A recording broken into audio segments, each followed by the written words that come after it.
မေတ္တာရှင်ရွှေပြည်သားဤ62ကဘာငိုခဲ့ရသူများအကြောင်းစာအုပ်လေးကိုတင်ဆက်ဖတ်ပြပေးသွားမှာဖြစ်ပါတယ်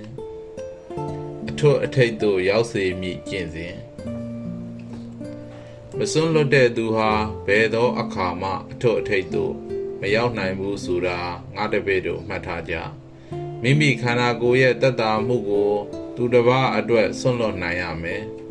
ကိုယ်ပိုင်ပစ္စည်းကိုလည်းသူတစ်ပါးတို့အတွက်စွန့်လွတ်နိုင်ရမယ်ငါကတော့အသီးတွေဝေနေတဲ့တစ်ပင်ကြီးလိုစွမ်းနိုင်ရမယ်စွမ်းနိုင်သမျှကျင့်မယ်တိတကူဆရာတော်အရှင်ဉာဏိတ္တရ62ကဘာငိုခဲ့ရသူများအကြောင်းမေတ္တာရှင်ရွှေပြည်သား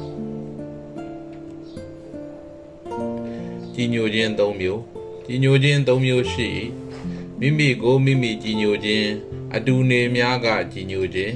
အဝေးနေပုဂ္ဂိုလ်များကကြီးညိုခြင်းတို့ပင်ဖြစ်၏ထို၃မျိုးတွင်မိမိကိုမိမိကြီးညိုဖို့သည်နံပါတ်1အရေးကြီးဆုံးဖြစ်၏အဘဲကြောင့်ဆိုသောအရင်လဲအဖျားထင်းဖြစ်ဟုသောစ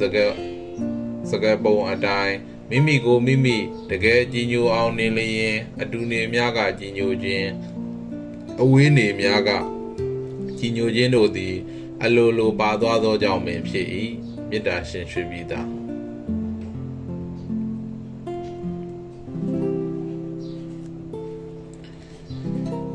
ဆရာတော်အရှင်ဇဝနာမေတ္တာရှင်ရွှေပြည်သား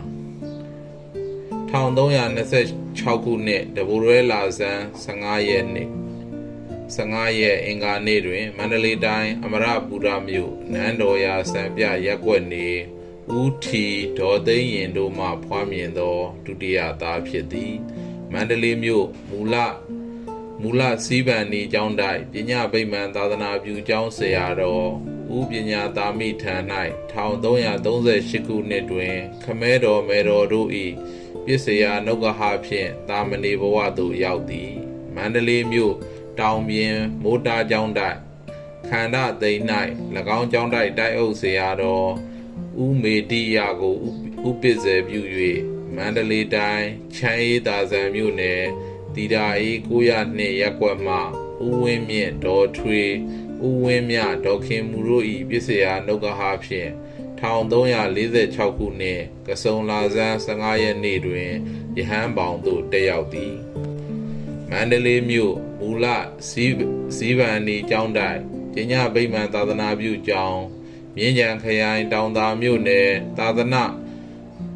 မူလိကာရာမကျောင်းသေးကျောင်းမန္တလေးမြို့မစိုးရိမ်တိုက်ကျောင်းများတွင်ဓမ္မစရိယာတန်းထိပညာသင်ယူခဲ့သည်ယဟန်ဝါနဝါသက်တော်22နှစ်မှစ၍ဦးဇဝနတောင်သာအရှင်ဇဝနမန္တလေးမေတ္တာရှင်ရွှေပြည်သာကလောင်အမည်များဖြင့်မဂဇင်းပေါင်းစုံတွင်ဘာသာရေးဆောင်ပါဝိထုတို့ဝိထုရွှေများကိုရေးသားခဲ့သည်မျက်ရည်မကျခင်သိသေးခြင်းစာအုပ်မှစ၍ယခုအထိလုံးချင်းစာအုပ်ပေါင်း28အုပ်ကိုရေးသားထုတ်ဝေပြီးဖြစ်သည်မဟာစီဝိပဿနာစွန်လုံးဝိပဿနာသေအင်္ဂုဝိပဿနာသစ္စာဒီပကဝိပဿနာညောင်လွတ်တော်ရဘုံချင်းဝိပဿနာအမြိုက်ဝိပဿနာလေဒီဝိပဿနာပခုတ်ကူသင်္นานတရားများကိုလေ့လာအားထုတ်ခဲ့သည်ယခုအခါပခုတ်ကူသင်္นานတရားကိုအဓိကမူထား၍ပြည်တွင်းပြည်ပ၌လှည့်လည်သာသနာပြုလျက်ရှိသည်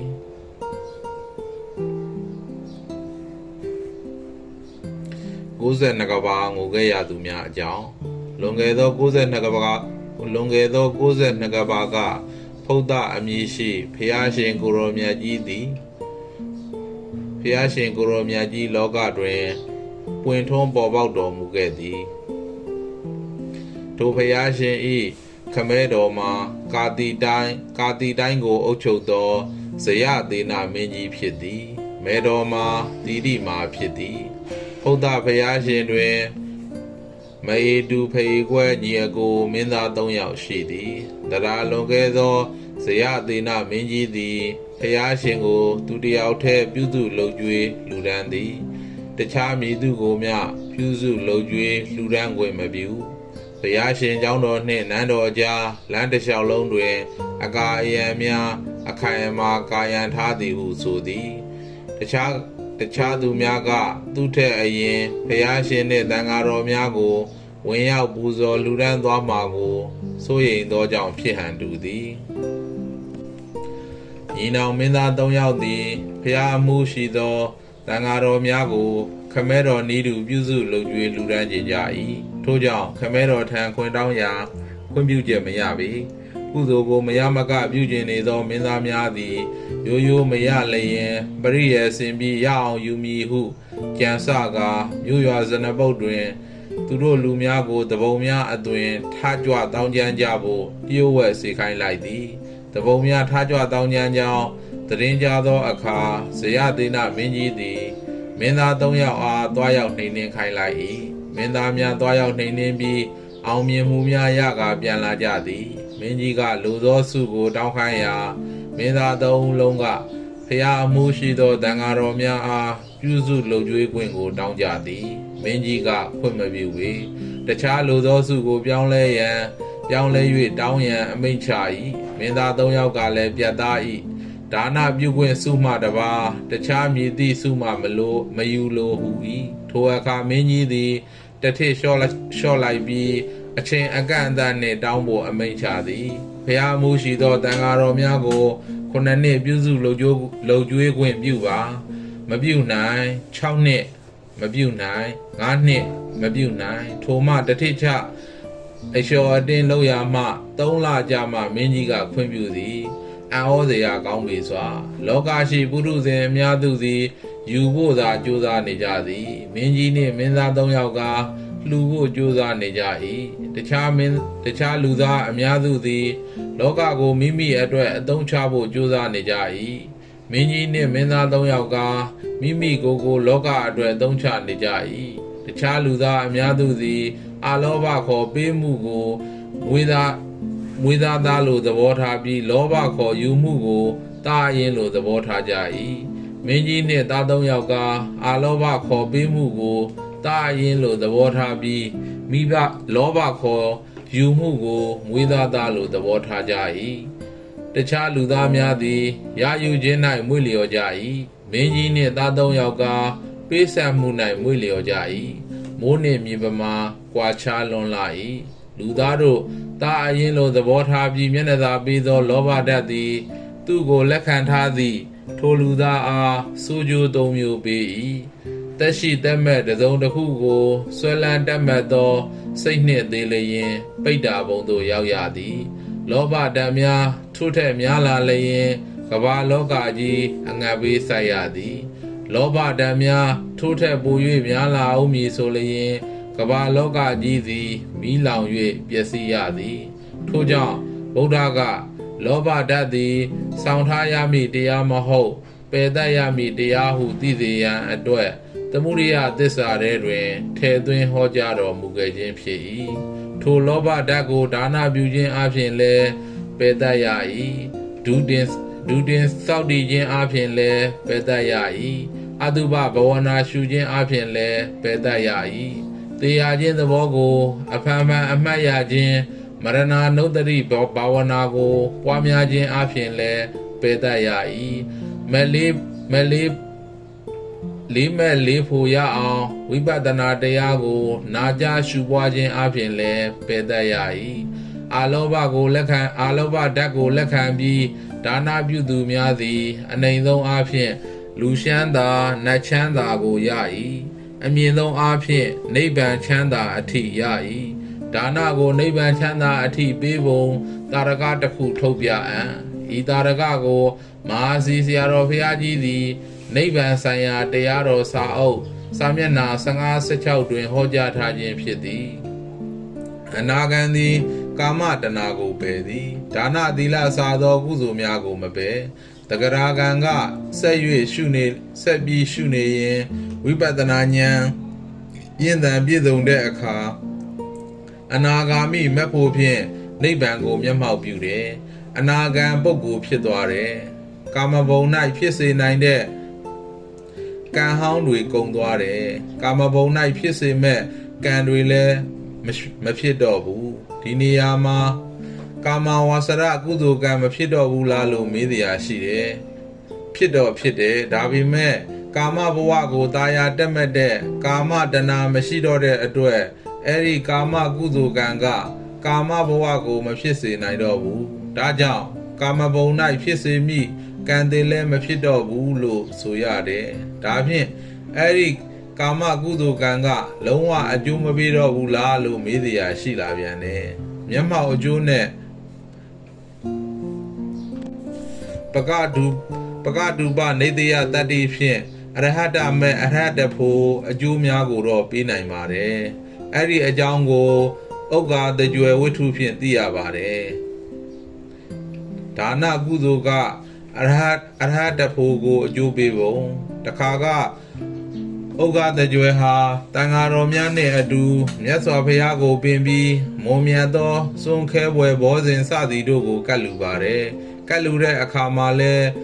မနာပဒါယီလာပတိမနာပံမြတ်နိုးဘွယ်ကိုလူရင်မြတ်နိုးဘွယ်ကိုရတယ်လို့ဟောထားတဲ့မြတ်စွာဘုရားတရားတော်အရာသူမြတ်နိုးတဲ့အကျိုးကိုရခြင်းလို့လူတဲ့အကြောင်းကိုရှောက်ထားပါတယ်အဲ့ဒီတကြွယ်ဟာအဲ့ဒီလိုလူတဲ့အခါကအနာဂံဖြစ်တဲ့အတွက်အရဟတမေအရဟတဖို့ကိုမျှော်လင့်ပြီးလူတာပါပဲနောက်ကာလသက်တမ်းကုန်လို့သူဟာလူဘဝကကွယ်လွန်သွားတဲ့အခါသုဒ္ဓဝါဒဗြဟ္မဘုံမှာဖြစ်တယ်အဲ့ဒီဘုံကလာပြီးမြတ်စွာဘုရားကိုကြောတဲ့အခါမြတ်စွာဘုရားကဘယ်နဲ့လဲဥက္ကသင်အလိုရှိတဲ့မြတ်နိုးဘွယ်အကျိုးကိုရပါရဲ့လားလို့မေးတော်မူတယ်ရပါတယ်ဘုရားလို့ဥက္ကဗြဟ္မာကဖြေကြားလျှောက်ထားတယ်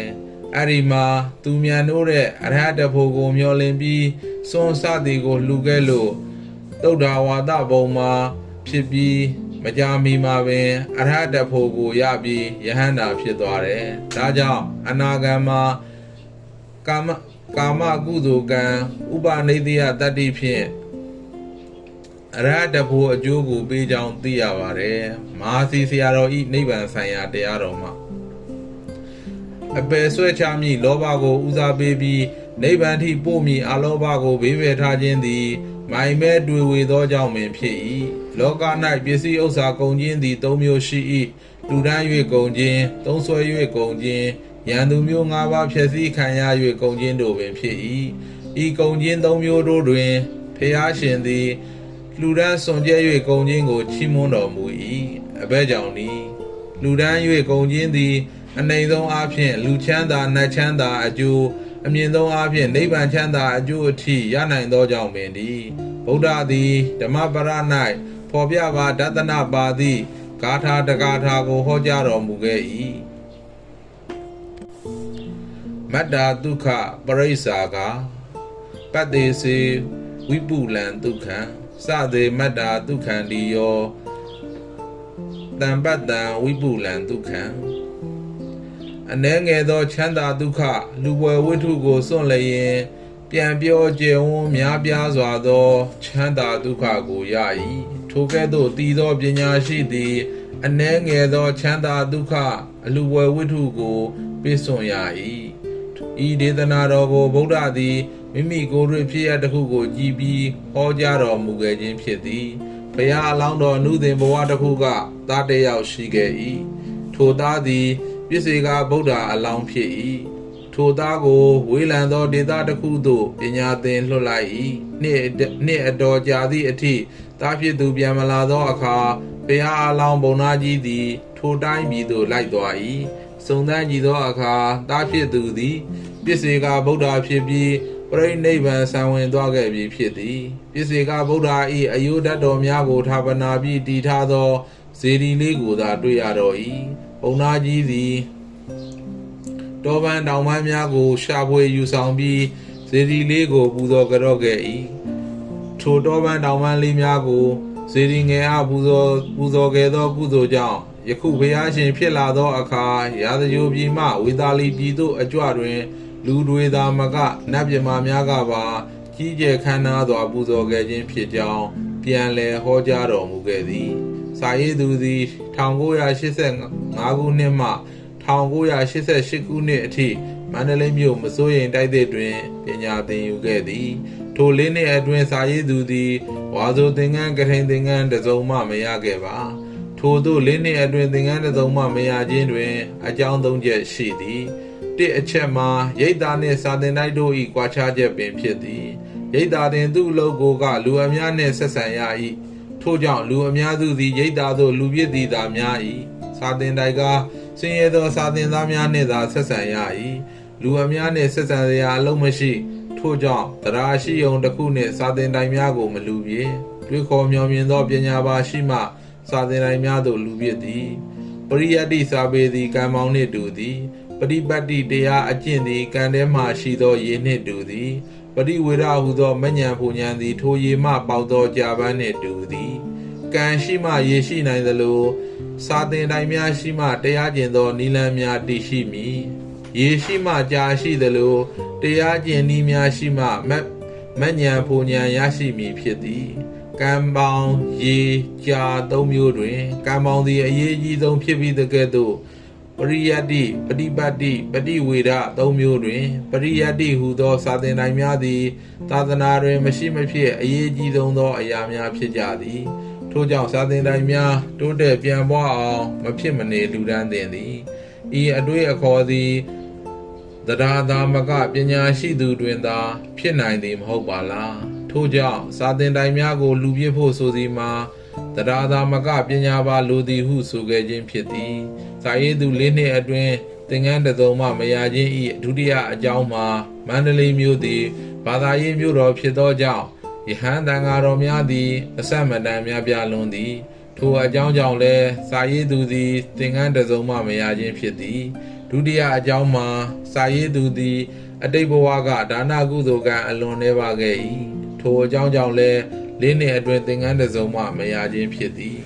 1989ခုနှစ်တွင်လှိုင်မြို့နယ်9ရပ်ကွက်ကြံကင်းစာသင်တိုက်သို့စာချဘုန်းကြီးအဖြစ်ရောက်ခဲ့သည်ထိုစာချဘုန်းကြီးဖြစ်ချိန်အထိသင်္ကန်းရှားပါတော့ပင်ဖြစ်သည်တရက်တွင်ရှင်အရိယအမည်ရှိကိုရင်တစ်ပါးက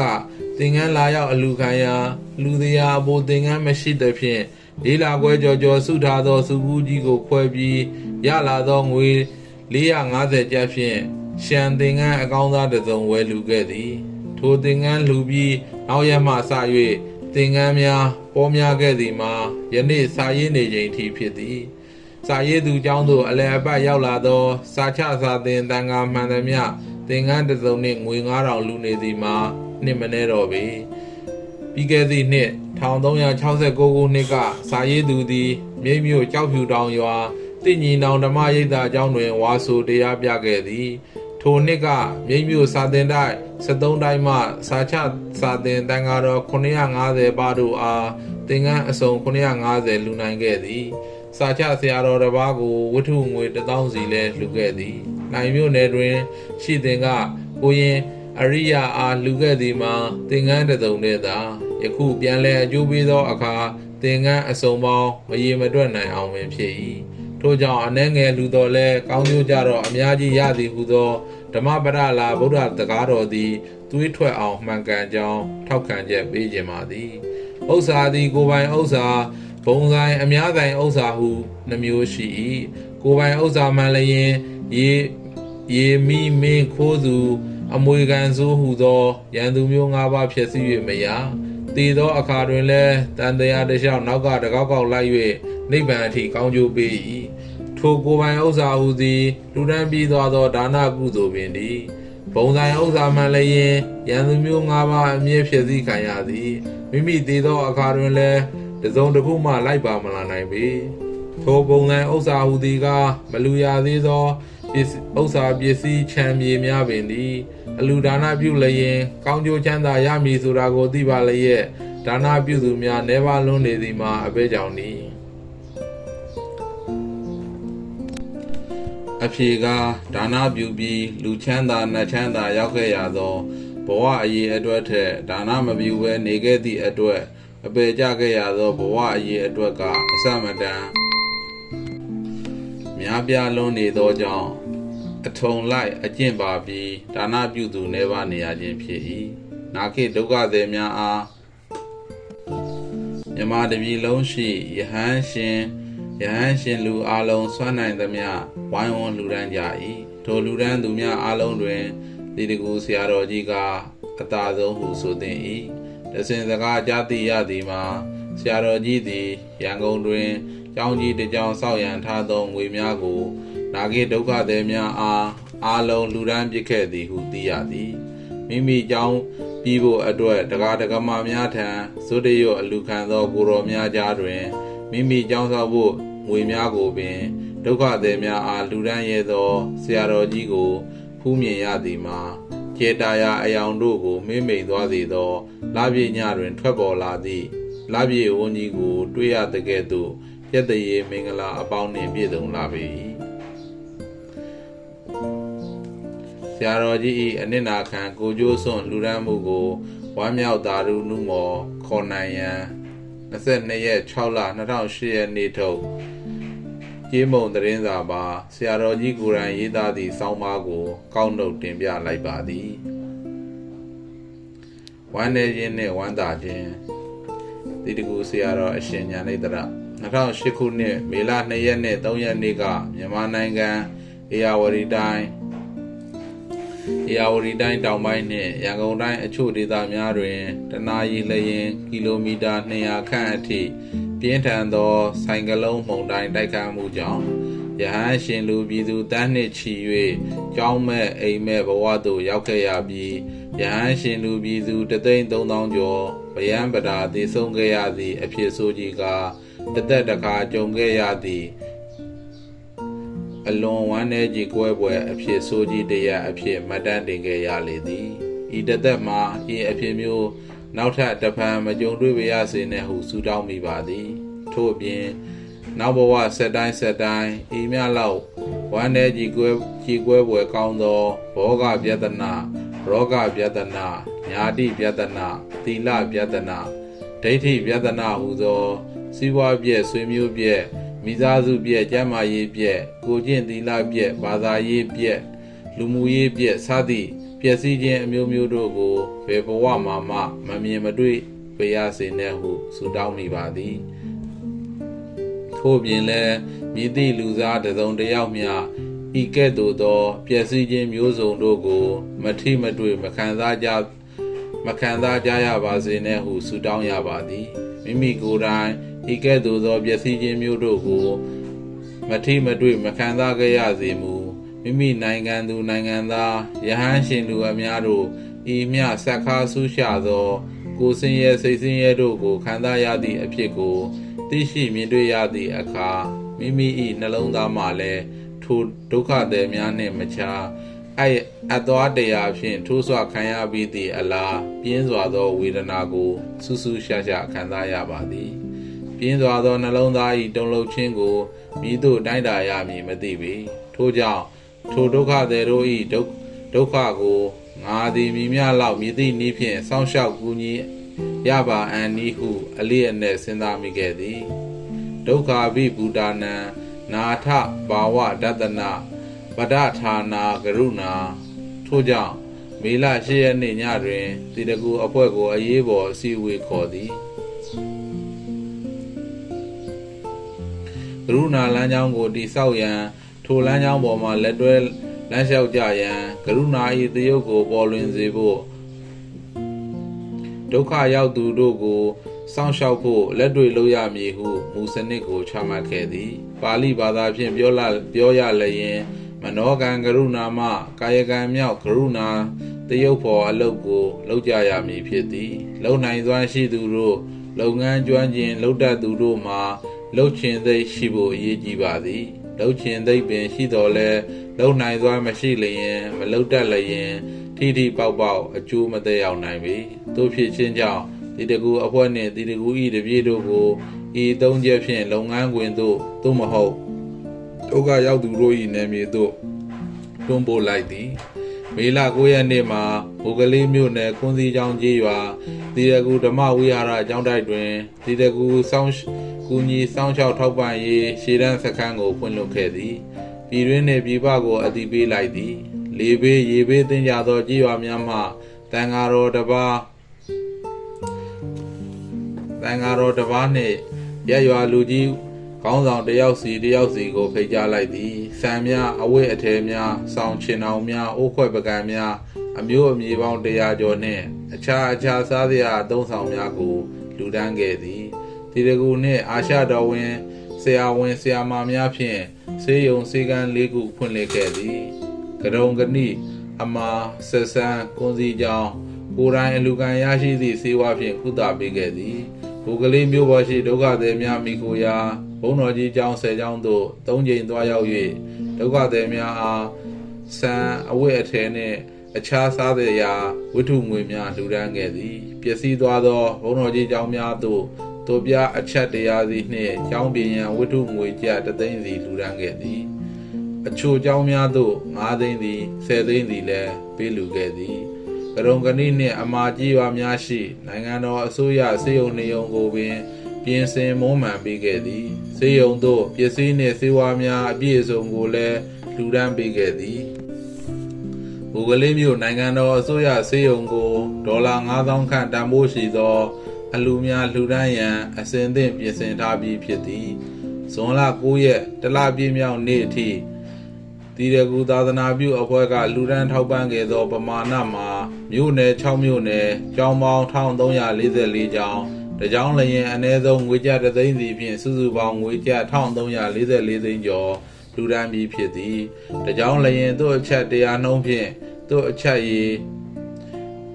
4,4600ကျော်လူဒန်းခဲ့ပြီးဖြစ်သည်ဘုံတော်ကြီးကျောင်းပေါင်း1344ကျောင်းကြီးရွာပေါင်း900ကျော်တို့အားစံတရင်ခွဲဝင်အိမ်ပေါင်း1000ကျော်လူဒန်းခဲ့ပြီးဖြစ်သည်အဝတ်အထည်နှင့်တန်အိုးတန်ခွက်အခြားစားစရာများထရက်ကားအစီးပေါင်း300ကျော်ခဲ့ပြီးဖြစ်သည်ယနေ့ဒီတကူအဖွဲ့ကဘုကလေးပြည်သူစေယုံတို့လူဒန်းခဲ့ပြီးသောပစ္စည်းများမှာ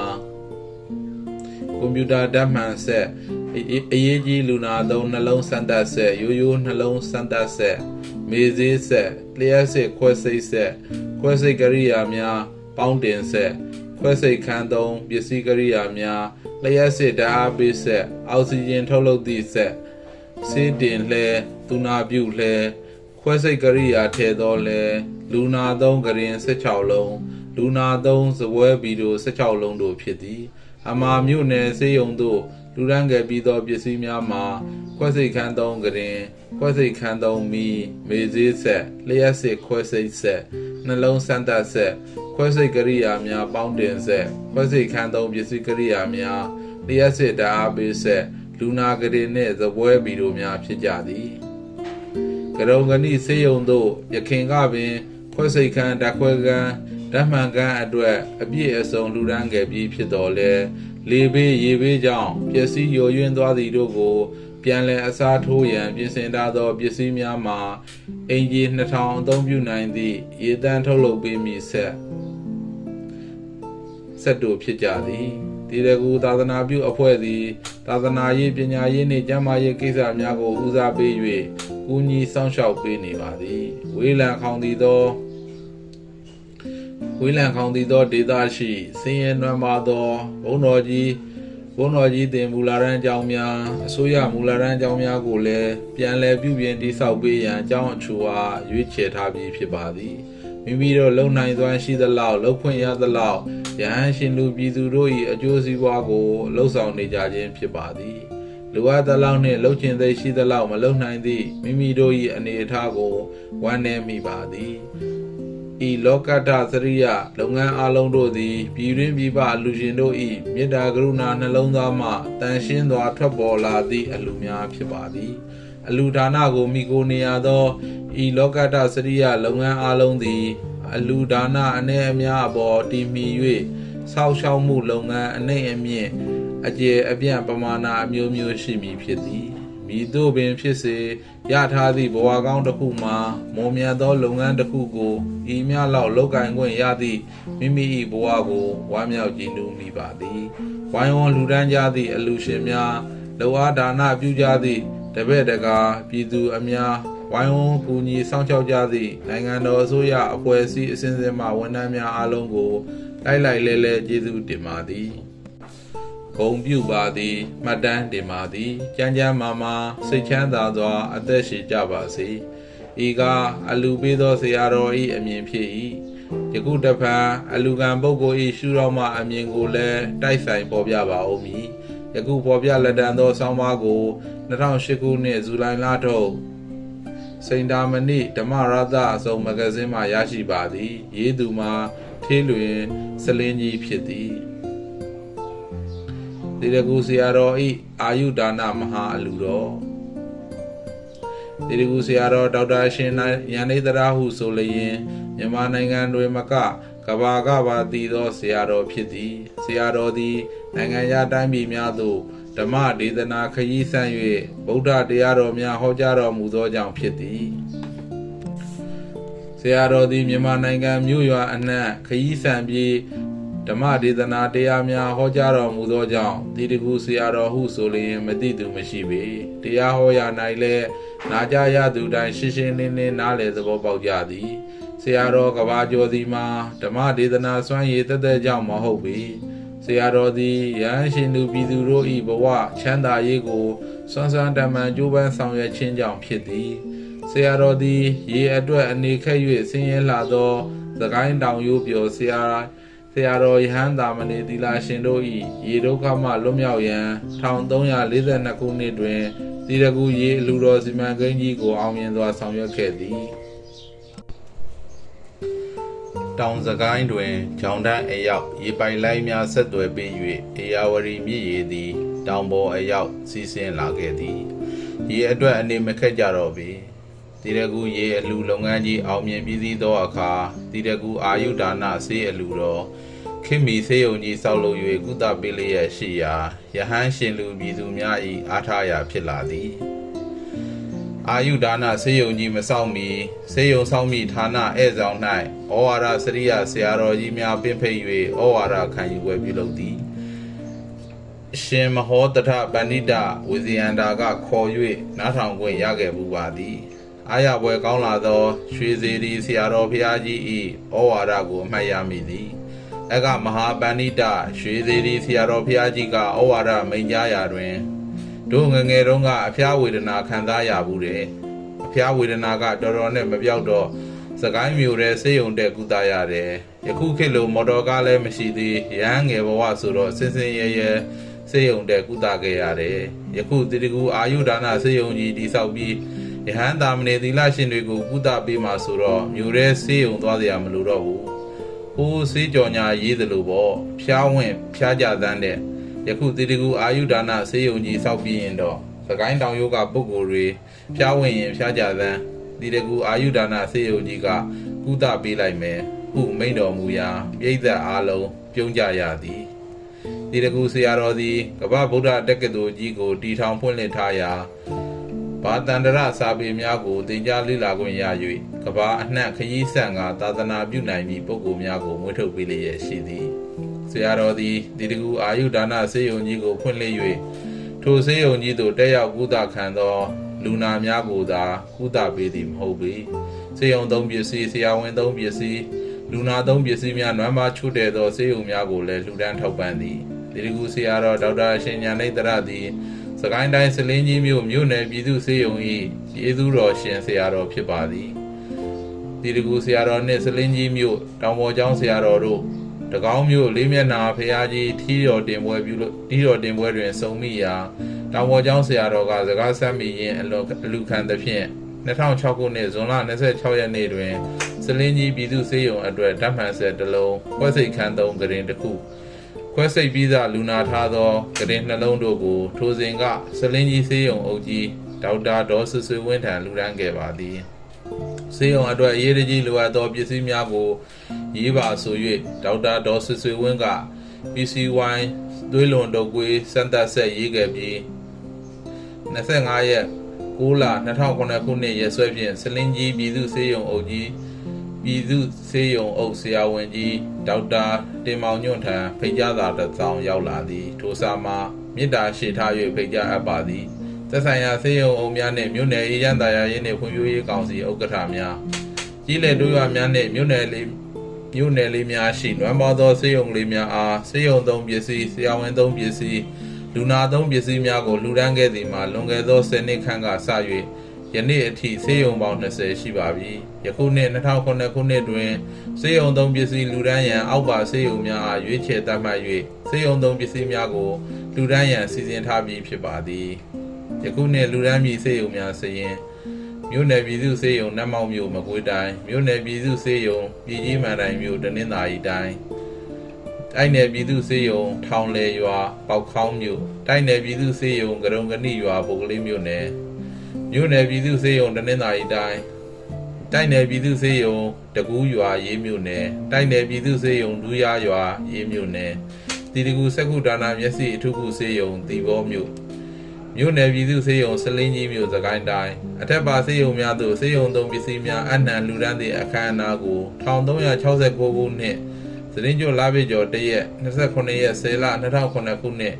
နံနက်9:00နာရီအချိန်တွင်ကျင်းပပါမည်ရန်ကုန်တိုင်းဒဂုံမြို့သစ်မြောက်ပိုင်းပင်လုံလန်းပါရမီလန်းထိပ်၌တည်ရှိသောတီတကူပြည်ပြည်ဆိုင်ရာသာသနာပြုဗိမာန်တွင်ကျင်းပမည်ဖြစ်၍မပြတ်မကွက်တက်ရောက်ရန်ဖိတ်ကြားစာရောက်လာသည်စလင်းကြီးမြို့နယ်ပြည်သူ့ဆေးရုံအုပ်ကြီးဒေါက်တာတင်မောင်ညွန့်တက်ရောက်လက်ခံရယူခဲ့သည်ဒေါက်တာတင်မောင်ညွန့်သည်ပြုံးပန်းအပြည့်ပီတိဝေပြသောမျက်နှာဖြင့်ပြန်ရောက်လာပါသည်ရောက်လျင်ရောက်ချင်းအလူပစ္စည်းများစည်ရင်းကိုပြသည်မြင်ရကြားရသူအားလုံးရွှင်ပြုံးဝမ်းသာပီတိဖြာ၍သာဓုခေါ်ကြရပါသည်ပစ္စည်းစည်ရင်းကိုအင်္ဂလိပ်လိုရိုက်နှိပ်ထားသည်မြန်မာစာဖြင့်ဖော်ပြအပ်ပါသည်ခွဲစိတ်ကရင်တစ်ခု330အောက်ဆီဂျင်ပေးဆက်တစ်ခု2သိန်း PCV သွေးလွန်တုပ်ကွေးစမ်းသပ်ဆက်တစ်ခု6သိန်းခွဲအသက်ရှူကရိယာ4ဘူးတစ်ဘူး3,544 ECG နှလုံးစမ်းသပ်ဆက်တစ်ခု31သိန်း9,050 4A ဆက်တစ်ခု4,56000 ကရင်16လုံး12သိန်း8,000ကရင်ဘေးဗီဒီယိုငယ်16လုံး9သိန်း2,000အနုကြည့်မှန်ပြောင်းတစ်ခု2သိန်းစုစုပေါင်းပစ္စည်းတန်ဖိုးမှာ93သိန်း4,650တိတိဖြစ်သည်တို့ဆေးရုံတော့ပစ္စည်းတွေဆုံးပြေဟုကြားရသူတိုင်းဝမ်းမြောက်ကြည်နူးရပါသည်စာရေးသူကအလူရရှိခဲ့သောပစ္စည်းစည်းကိုကြည့်၍ဝမ်းမြောက်ကြည်နူးအထူးပီတိဖြစ်ခဲ့ရပါသည်ဒီတကူဆရာတော်ဒေါက်တာအရှင်ညာနိတရ၏အာယုဒါနအတ္တဒိတဒါနမဟာအလူတော်ကိုပူဇော်ဂုဏ်ပြုသောအဖြစ်ဤဆောင်ပါကိုရေးသားအပ်ပါသည်တည်းဆရာတော်သက်တော်ရာကျော်ရှိပါသည်ထေးလွင်စလင်းကြီးယခုလူတတ်ဖို့ဦးစားပေးသောလောကကိုမိမိအတွက်အသုံးမချဘဲမိမိကိုလောကအတွက်အသုံးချသောလောဘဓာတ်ကိုဝိသသားလိုသဘောထားပြီးအလောဘဓာတ်ကိုတားရင်လိုသဘောထားသောတိတိကူဆရာတော်ကြီး၏ဒါနပါရမီဖြည့်ဆည်းပုံများကိုဖော်ပြပြီး၍ယခုအခါ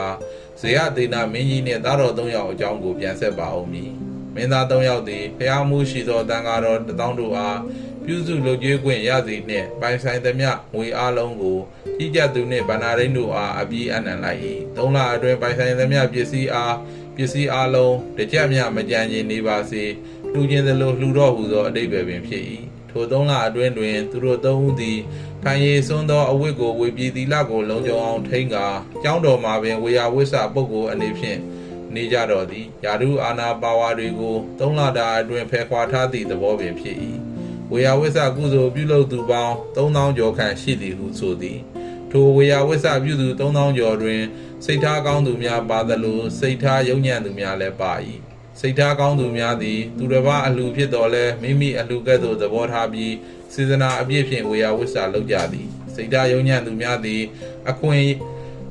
ရေးကနှစ်ခါရဖို့မလွယ်ရာထုံတန်အောင်ယူထားမယ်ဟူသောသဘောဖြင့်တန်ဃာများကတ်လူရန်ချက်ပြုတ်ထားသောဆွမ်းများဟင်းများကိုမိမိတို့သားသမီးများနှင့်အတူဥပြပြခိုးယူစားတော့ကြ၏ကြီးညိုခြင်း၃မျိုးကြီးညိုခြင်းသည်၃မျိုးရှိ၏မိမိကိုမိမိကြီးညိုခြင်းအတူနေများကကြီးညိုခြင်းအဝေးနေပုဂ္ဂိုလ်များကကြီးညိုခြင်းတို့ပင်ဖြစ်၏ထို၃မျိုးတွင်မိမိကိုမိမိကြီးညိုဖို့သည်နံပါတ်1အရေးအကြီးဆုံးဖြစ်၏အဘဲကြောင့်ဆိုသော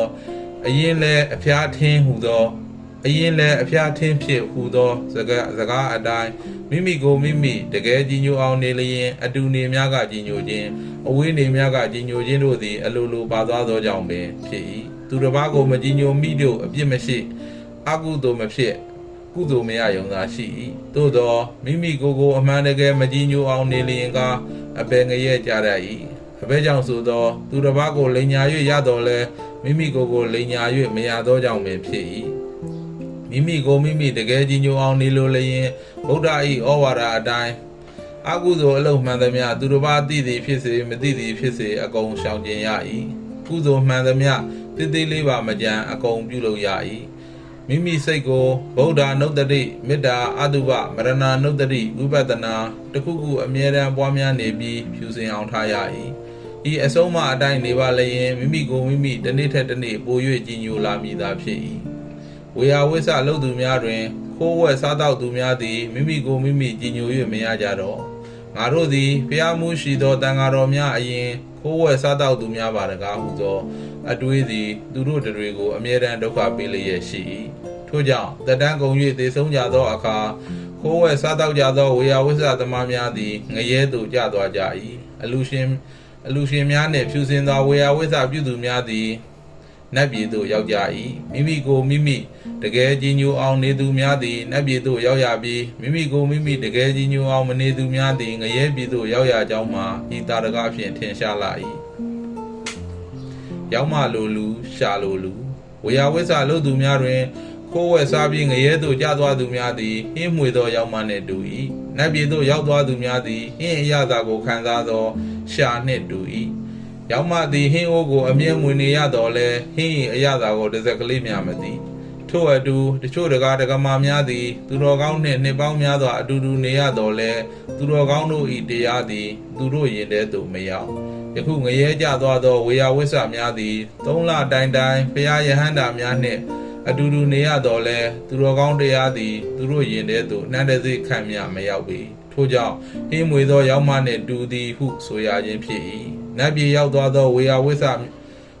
ဆများကသူတော်ကောင်းတို့နှင့်3လသာနေလိုက်ရ၏နေလိုက်ရသည်နှင့်သူတော်ကောင်းတရားသည်သူတို့ယင်တဲ့သို့အပြည့်ရောက်သွားသည်ထို့ကြောင့်ရှာနှင့်တူသည်ဟုဆိုရခြင်းဖြစ်၏စာရေးသူ၏သာသနာပြုတတန်းတစ်လျှောက်တွင်ရှာနှင့်တူသောတပည့်များကိုတွေ့ရသလိုရောက်မနှင့်တူသောတပည့်များကိုလည်းတွေ့ရ၏သို့သောရောက်မနှင့်တူသောတပည့်ကများ၏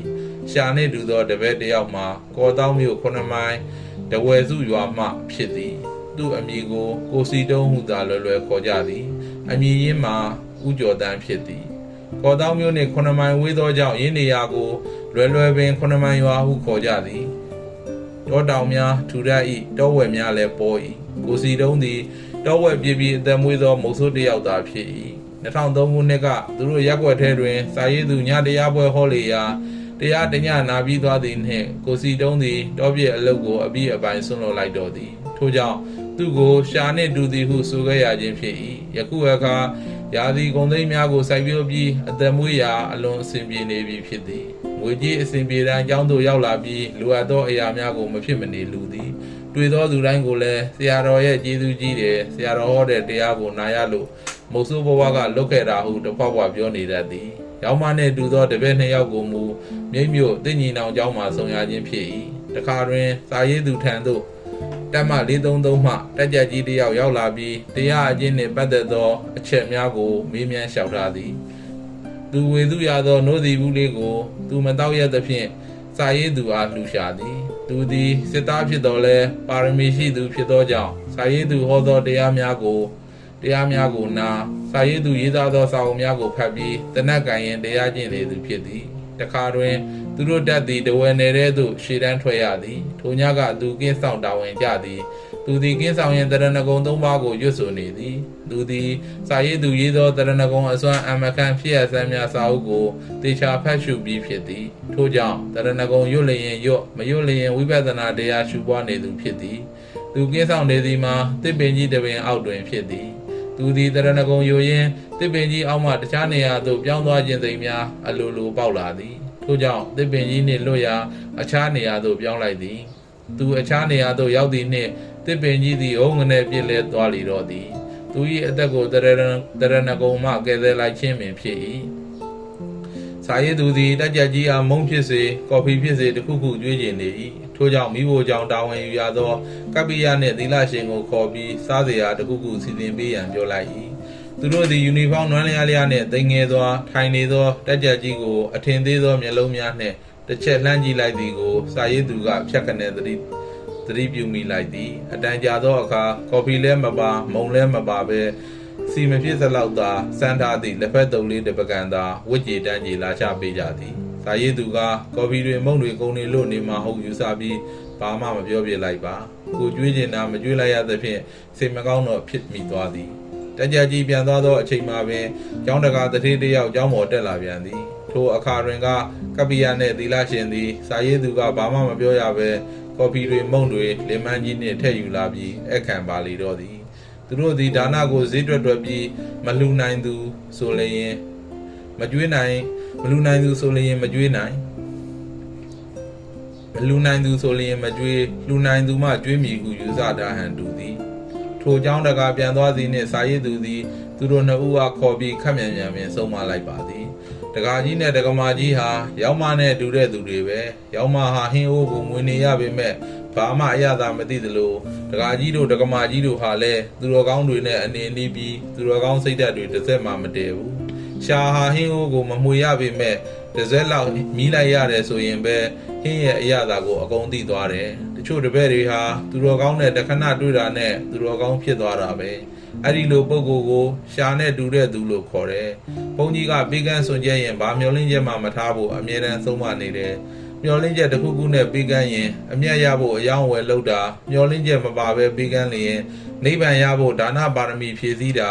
ပြစ္ဆကတန်တရားငါကောင်းသားရေးကိုအဓိကထား၍လူရန်သောဒါနသည်ပါရမီမထိုက်သောဒါနဖြစ်သည်မိမိအကျိုးကိုလုံးဝမမျှော်ဘူးပဲအလူကံပုဂ္ဂိုလ်ကောင်းသားဖို့အဓိကထား၍လှူဒန်းသောဒါနသည်ပါရမီထိုက်သောဒါနဖြစ်သည်ပါရမီမထိုက်သောဒါနသည်လူချမ်းသာနတ်ချမ်းသာကိုပေးပါ၏သို့သောကိလေသာကုန်ရာနိဗ္ဗာန်သို့ကမပို့ပါရမီထိုက်သောဒါနသည်လူချမ်းသာနတ်ချမ်းသာကိုလည်းပေး၏ကိလေသာကုန်ရာနိဗ္ဗာန်သို့လည်းပို့ပေး၏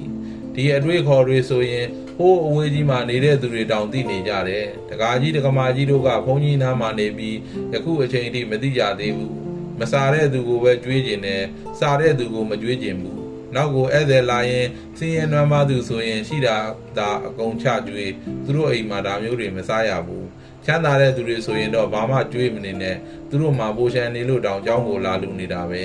ဘာမှပြန်ကြွေးနေသေးရမလိုပါဘူးအရာရှိတွေတထေးတွေကိုဖားတယ်ဆိုတာလောဘကြီးလို့ပဲသူတို့စီကတခုခုကိုလိုချင်လို့ပဲရိတ်တာထောင်ပြီးတရားပြတယ်ဆိုတာအဲ့ဒီလောဘဥဆောင်တဲ့ကိလေသာတွေကိုပယ်တတ်ဖို့ပဲအရာရှိတွေတထေးတွေကိုဖားပြီးရိတ်တာတိုးတက်အောင်လုပ်တယ်ဆိုရင်တော့အဲ့ဒါဓမ္မရိတ်တာမဟုတ်တော့ဘူးအာဓမ္မရိတ်တာပဲရိတ်တာတခုတိုးတက်တယ်ဆိုတာတရားပြတဲ့ဆရာရောယောဂီတွေရောကိလေသာတွေရောပါရော့လာပါလာကုံစင်လာတာကိုပြောတာတိုက်တာတွေတော့အကြောင်းဝိုင်းနဲ့မဆက်အောင်များပြပါရဲ့ဆရာရောယောဂီတွေပါလောဘဒေါသကိလေသာမလျှော့ဘူးမပါဘူးမကုံဘူးဆိုရင်အဲ့ဒါဆုပ်ယုပ်ပျက်စီးနေတဲ့ရိတ်တာပဲဤကဗုဒ္ဓနှင့်သံဃာများကိုဝေယဝိဆပြုစု3000အနက်ငရဲကြသူများသည်ရောက်မနှင့်တူကြောင်ရှင်းပြရင်းစာရေးသူဤကိုရိအချို့ကိုထည့်သွင်းဖော်ပြခြင်းပေသည်ယခုဇာလန်းကိုပြန်ဆက်အံ့ထိုဘဝကအလူရှင်ဖြစ်ကြသောမင်းသား3ယောက်သည်92ကဘာတိုင်နတ်စည်းစိမ်အကြိမ်ကြိမ်ခံစားရပြီးနောက်ယခုဖျားသာသနာတွင်ဥရုဝေလကတ္တဖကာယကတ္တဖနတိကတ္တဖဟူသောယခုဖျားသာသနာတွင်ဥရုဝေလကတ္တဖကာယကတ္တဖနတိကတ္တဖဟူသောယသိညီနောင်သုံးပါးဖြစ်လာသည်စိတ်ထားကောင်းသူဝေယဝိဆပြုလုပ်သူများသည်လည်းသူတို့နှင့်အတူတူနတ်စည်းစိမ်အကြိမ်ကြိမ်ခံစားပြီးသူတို့၏နောက်လိုက်တပည့်မှဖြစ်လာကြသည်ဖျားနှင့်တွေ့ပြီးအာလုံးယဟန္တာဖြစ်ကြသည်ထိုစဉ်ကဗန္နာသူလင်မယားသည်လည်း92ကဘာတိုင်နတ်စည်းစိမ်အကြိမ်ကြိမ်ခံစားပြီးယခုဘဝသာသနာတွင်ဗိမိတာရမင်းကြီးနှင့်မိဖုရားကြီးဖြစ်လာသည်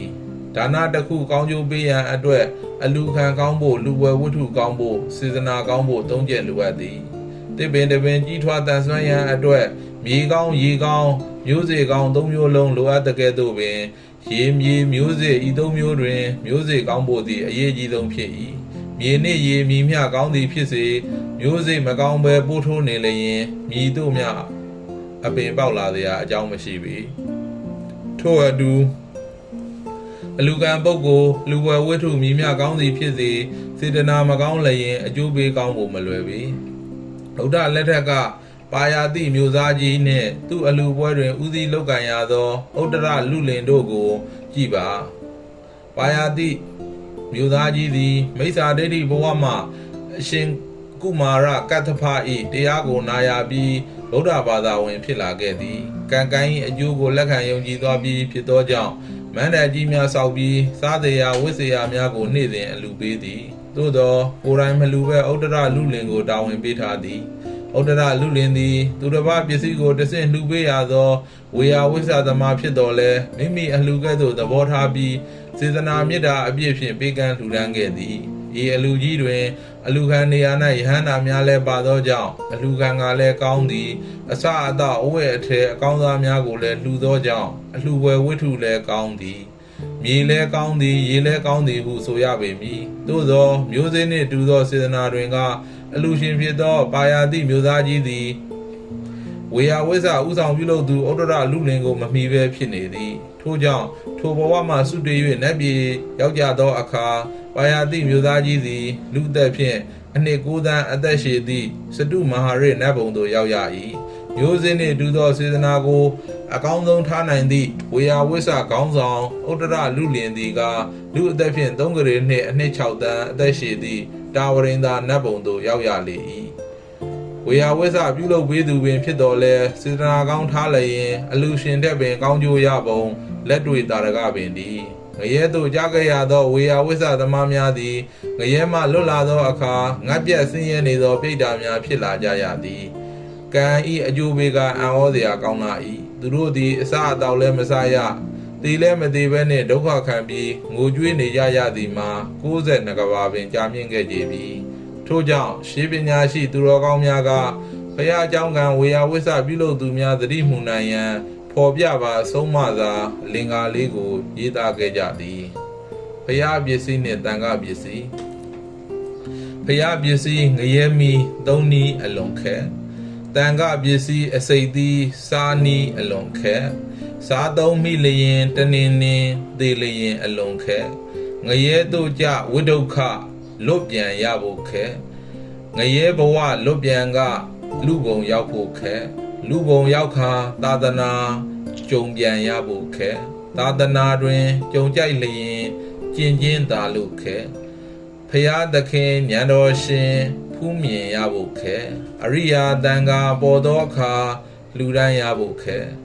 ဤဗရကဘာကတ္ထပဖရာရှင်ပွင့်လာသောအခါအချို့သောပြိတ္တာများသည်သူတို့နှင့်ဆွေမျိုးတော်ဆက်သူများကုသိုလ်ပြုပြီးပေးဝေသောအမြတ်ကိုသာဓုခေါ်ရသောကြောင့်ပြိတ္တာဘဝမှကျွတ်လွတ်သည်နတ်စည်းစိမ်များခံစားသွားရသည်ကို92ကဘာငတ်ပြတ်ဆင်းရဲနေသောပြိတ္တာများကတွေ့မြင်သွားကြ၏သူတို့လည်းထိုကဲ့သို့ပြိတ္တာဘဝမှကျွတ်လွတ်ပြီးစားစရာဝတ်စရာနှင့်ပြည့်စုံခြင်းကြ၏ထို့ကြောင့်ကတ္ထပဘုရားရှင်ထံသွားပြီးသူတို့သည်မြည်သည့်အချိန်ကာလ၌ဤစာလောင်းငတ်မော့သောဘေးမှလွတ်မြောက်ပါမည်နည်းဟုမေးလျှောက်ကြ၏ထိုအခါကတ္ထပဘုရားရှင်ကသူတို့၏ကုသိုလ်ပြုဘက်ဆွေမျိုးများဖြစ်ကြသောဗန္နာစိုးလင်မယားသည်နောင်ပွင့်မြဂေါရမမြတ်စွာဘုရားလက်ထက်အခါတွင်ဗိမိသာရမင်းနှင့်မိဖုရားဖြစ်လာလိမ့်မည်သူတို့ဘေးဝေသောအမျှကိုသာဓုခေါ်ရမှသာလျင်ဤဆင်းရဲဒုက္ခမှလွတ်မြောက်မည်ဟုဖြေကြားတော်မူလိုက်၏ထိုပြိတ္တာများသည်နောင်ဘုရားတဆူပွင့်မှစားရတောက်ရမည်အရေးကိုမနေ့ဖြန်ပင်စားရတောက်ရတော်မူကဲ့သို့မှတ်ယူပြီးဝမ်းမြောက်ဝမ်းသာစောင့်ကြလေ၏နောက်ဘုရားတဆူပွင့်ရန်နှစ်ပေါင်းမီများလောက်အထိကြာမီကိုရေတွက်ရန်မလွယ်ကူလာပေတက်လာသောမြေကြီးအတုနှင့်သာတိုင်းတာရတော်၏ကတ္တပဘုရားရှင်လက်ထက်မှတက်ရှိများတက်မဲ့များပျက်စီးယိုယွင်းပြီးနောက်ဆုံးမြေကြီးဖြစ်သွား၏ထိုမြေကြီး8မိုင်ပမာဏရှိမှဂေါရမဘုရားပွင့်တော်မူခြင်းဖြစ်သည်ထို့ကြောင့်ကတ္တပဘုရားရှင်၏တလုံးတည်းသောဓာတ်တော်ကိုရွှေအုပ်အစစ်များဖြင့်ထည့်ထားသောအရိယအနံအမြင့်8မိုင်ပမာဏရှိသည့်ရွှေသေးရီကြီးသည်ယခုအခါမြေကြီးအောက်သို့ရောက်နေပြီဖြစ်ကြောင်းဓမ္မပဒအထကထာတွင်ဖွင့်ပြထားသည်ဂေါရမမြတ်စွာဘုရားပွင့်တော်မူလာပြီးရာဇဂိုပြည်သို့တရားဟောကြွတော်မူသောအခါဗိမိသာရမင်းကလည်းဘုရားအမှုရှိသောတန်ဃာတော်များအားဆွန့်ကပ်လူရန်စီစဉ်လေ၏အငတ်ခံပြီး92ကဘာတိုင်ငိုကြွေးဆောင်စားနေရသောပိဋ္ဌာများသည်သာဓုခေါ်ရန်အတွက်ဗိမိသာရမင်းကြီး၏နန်းရင်ပြင်ဝဲပြည့်ကျက်လျက်ရှိ၏သို့သောလူသားများသည်ပိဋ္ဌာများကိုမြင်နိုင်သည်မဟုတ်သောကြောင့်ဗိမိသာရမင်းကြီးသည်ဆွေမျိုးပိဋ္ဌာများရောက်ရှိနေသည်ကိုမသိရှာပေထိုနေ့ကဆုံးကတရားနာပြီးသောအခါအမျှဝေဖို့မေ့သွား၏ အကြောင်းကဗိမိတာရမင်းကြီးသည်ဖျားနှင့်သံဃာတော်များအတွက်ကျောင်းနေရာစီမံပေးရန်စဉ်းစားနေသောကြောင့်ပင်ဖြစ်၏ထို့ကြောင့်ညရောက်သောအခါတာရုမခေါ်ရသောပိဋ္ဌာများပြင်းစွာအော်ဟစ်ကြ၏ပြင်းစွာငိုကြွေးကြ၏ထိုအတန်များကြောင့်ကြောက်ရွံ့ထိတ်လန့်ပြီးမင်းကြီးသည်တညာလုံးအိပ်၍မပျော်ဖြစ်နေရှာ၏မိုးလင်းသောအခါဖျားထံသွားပြီးညကကြားရသောအတန်များအကြောင်းကိုလျှောက်ထားမေးမြန်း၏ဖျားရှင်ကအကြောင်းစုံကိုရှင်းပြတော်မူသည်ထို့နောက်တစ်ကြိမ်စွန့်ထပ်ကျွေးပြီးအမျှဝေသောအခါတွင်မှဆွေမျိုးသားချင်းပိဋ္ဌာများအလုံးချမ်းသာဒုက္ခရသွားကြသည်ကိုဖျားရှင်၏တကူတော်ကြောင့်ဗိမိတာရမင်းကြီးမြတ်ဝါထင်လင်မြင်လိုက်ရလေသည်ဤဇတ်တော်သည်ပေဒဝိထုပါဠိတော်တီရောကုံဒသုတ်တံလာရှိခြင်းသုတ်တံ၌လာရှိခြင်းဖြစ်သည်ဤတာရကကိုထောက်၍ဖျားဂောပကများကျောင်းဂောပကများစွန်လောင်းအသင်းများဝေယဝိဆအသင်းများတရားပွဲကျင်းပပေးသူများကုသိုလ်ပြုပွဲ၌